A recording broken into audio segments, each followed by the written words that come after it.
নমস্কার বন্ধুরা, চলে এসেছি কুকিং টাইম চ্যানেলে। তা দেখুন বন্ধুরা, আজকে আমি কি রান্না করব। আজকে আমি লাউ দিয়ে রুই মাছের ঝোল করব। তা দেখুন এখানে কত বড় ডাগার মাছ নিয়ে এসেছি বাজার থেকে।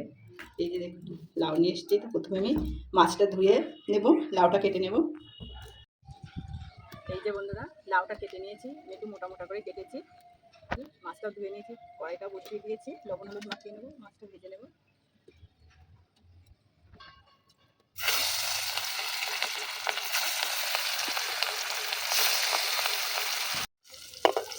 এই যে বন্ধুরা, সব মাছগুলো আমি লাল করে ভেজে নিয়েছি। দেখুন ভেজে নেব।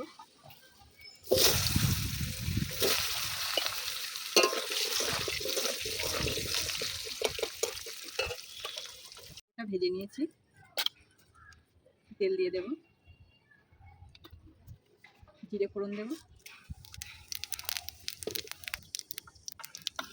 এখানে আমি আগে থাকি মশলাটা বেটে নিয়েছিলাম। লঙ্কা বাটা দেবো, কাঁচা লঙ্কা বাটা মিশিয়ে দিয়েছি, জিরে বাটা, আদা রসুন বাটা দিয়ে দেবো।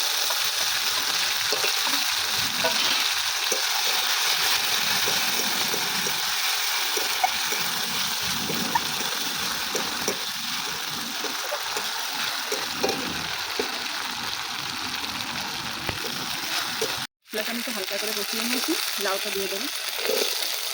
লাউটা কিন্তু দেখুন একদম কচি লাউ।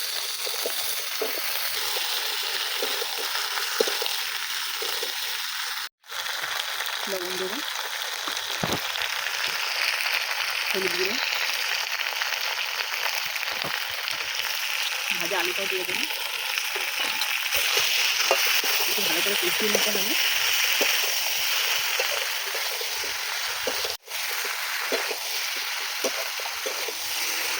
ঢাকা দিয়ে দেবো।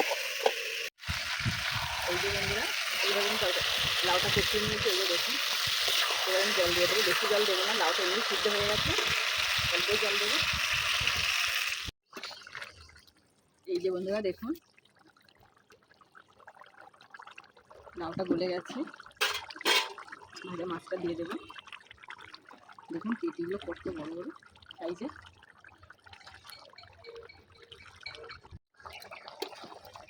এই যে বন্ধুরা দেখুন, লাউ দিয়ে আলু দিয়ে রুই মাছের ঝোলটা হয়ে গেছে। এমনি গরম পড়ে গেছে, লাউর ঝোল তো এমনি ভালো লাগে।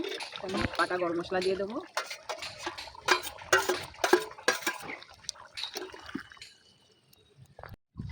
হয়ে গেছে, এবার ঢেলে নেব।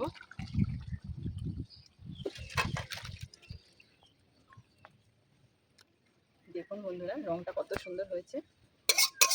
এই যে বন্ধুরা দেখুন, লাউ দিয়ে আলু দিয়ে রুই মাছের ঝোলটা হয়ে গেছে। পাতলা করে একটু ঝোলটা করেছি, গরম পড়ে গেছে।